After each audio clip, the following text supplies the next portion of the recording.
Hello cricket பான்ஸ் family. வீடியோவில் இருக்க மாதிரி தாங்க விராட் கோலி வந்து டெஸ்ட் மேட்ச் அப்படின்ற ஒரு எம்பையரை கட்டி பக்காவாக பில்ட் பண்ணி வச்சப்போ அதுலேருந்து ஒரே ஒரு இதை எடுத்து எல்லாத்தையும் கலைய வச்சிட்டாங்க இந்த கம்பீர் பையன். இவனோட ஈகோவால் அஸ்வின், விராட் கோலி, ரோஹித் சர்மா எல்லாரையும் ரிட்டையர் பண்ண வச்சான். சரி, ஒரு டிரான்சிஷனை காட்டுறேன் அப்படி இப்படின்னா எங்கங்க உங்க டிரான்சிஷனு?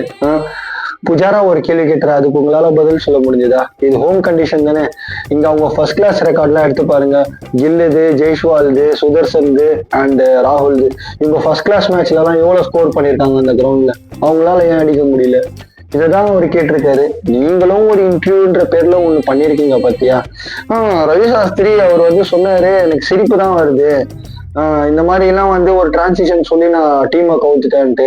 ஆனா அவர் வந்து ஒரு ஃபெயில்டு கோச்சுங்க. அவர் வந்து எந்த ஒரு டிராஃபியும் ஜெயிக்கல. அவர் வந்து அசிங்கம் தான் படணும். ஏன் அவர் வந்து என்ன இந்த மாதிரி சொல்றாருன்னு தெரியலன்றீங்க. எங்க நீங்க ஏசியா கப்பு, சாம்பியன்ஸ் டிராஃபி எல்லாம் யாராலையும் அடிக்க முடியாதா? நீங்க வந்து பெருசா அடிச்சிட்டீங்க. அதுனா 7 வருஷமா அடிக்காம இப்ப அடிச்சோமா? சொல்லுங்க.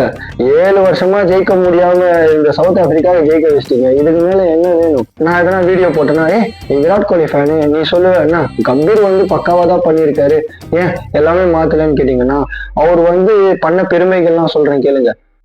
3 ஃபார்மேட்லயும் விளையாடக்கூடிய பிளேயர் இவன். இவனை வந்து ஒரு ஃபார்மேட்ல விளையாட வச்சு 2 ஃபார்மேட்ல வாட்டர் பாயை யூஸ் பண்றீங்க. இதோ இவன் செஞ்சுரி அடிச்சு சூப்பர் ஆச்சுன்னு தான் கில்ல ஓப்பனிங் ஆடணும்ட்டு இவன் 5வது ரன் போயிட்டு இப்போ பெஞ்சிலே உட்கார வச்சிட்டீங்க. அண்ட் உங்க எல்லாருக்குமே தெரியும், இவன் தான் ஹையஸ்ட் விக்கெட் T20ல. ஆனா இவன் ஹர்ஷித் ராணாக்கு பேக்கப். இதோ இங்க இருக்கிறான் பேரு, இது நல்ல பிளேயர் தான். ஆனா இவனுக்கு முன்னாடியே நீ ஹர்ஷித் ராணாவை இறக்குவேன். எப்பா எப்பா எப்பா எப்பா. 3 ஃபார்மேட் ஆவரேஜ் எடுத்து காட்டு. முகமது கைஃபே மிஞ்சிருவாரு ஆவரேஜ். அந்த மாதிரி ஒருத்தனை கேப்டன் ஆக்கிருக்கீங்க. இவனை விட ஜெய்ஸ்வால் நல்ல ஆவரேஜ் வச்சிருக்கான். ஆனா அவனை கேப்டன் ஆக மாட்டேங்குது. ஐயப்பா, இதுதாங்க டிரான்சிஷன் லெவலோட சூப்பரு. கௌதம் கம்பீர் வந்து சிறப்பா செஞ்ச சம்பவத்துல இதுவும் ஒண்ணு. ஸோ நான் ஃபீல் பண்ணதை நான் சொல்லிட்டேன். நீங்க ஃபீல் பண்ணதை கண்டிப்பா கமெண்ட்ல பதிவு